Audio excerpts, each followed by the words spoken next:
Have you ever wondered on how you breathe in and out? The average human takes about 20,000 breaths a day. But how do you breathe? How does it work? The process that involves inhalation, breathing in, and exhalation, breathing out, is called the respiratory system. This important system is essential in the human body. The respiratory system is made up of three main parts: the trachea, lungs, and the diaphragm. The trachea is the air-carrying tube that the oxygen and carbon dioxide transfers through. The larynx is the structure at the top of the trachea. It contains vocal cords, therefore it's the vocal tone in our voice. However, the lungs are two sac-like organs. Your lungs take carbon dioxide, waste product of cellular function, and exchange it for oxygen, a gas that your body can use. The diaphragm is beneath the lungs. This muscle works with your two lungs to help you inhale and exhale.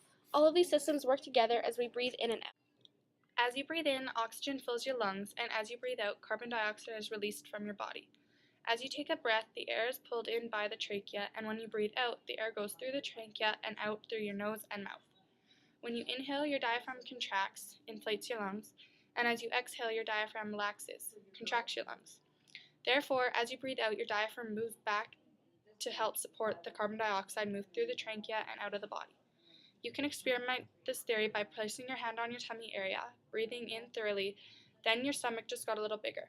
Now if you breathe out deeply, you will feel your stomach go back to its original form. This is your lungs and diaphragm at work. As you breathe in, the air is transferred through the bronchus, a tube that connects the trachea with the lungs, to small tubes that branch throughout your lungs, called bronchioles. You have about 30,000 bronchioles in each lung. At the end of bronchioles are tiny air sacs called alveoli. You have about 600 million alveoli in each lung. Even though the system is so essential in the human body, there's many defects that can occur. Problems that can occur are asthma, chronic bronchitis, pneumonia, lung cancer, COPD, Chronic obstructive pulmonary disease, and emphysema, etc. Asthma is a very common disease. This disease causes the narrowing of the airways, therefore irritating the movement of air through it. Bronchial tubes are the material affected in this disease. Pneumonia is also a very frequently diagnosed sickness. This disease begins as your body fails to filter out bacteria and fungi that enter inside your lung. The germs are directed to the alveoli. The alveoli becomes infected, therefore causing symptoms of coughing, fever, and difficulty of breathing. On the day of March 21st, 2002, my 56-year-old grandma, Mary Nellis, underwent a single lung transplant at the University of Alberta Hospital. The reason behind her having this life-saving treatment was because she had emphysema, which is a form of chronic obstructive pulmonary disease, which she told me was mostly due to her smoking heavily from the age 15 until 53. 3 years prior to her surgery, my grandma was on oxygen 24/7 and only had 4% use of her lungs. After my grandma's surgery, she needed to remain at the hospital for 3 months while she recuperated, and the doctors monitored her.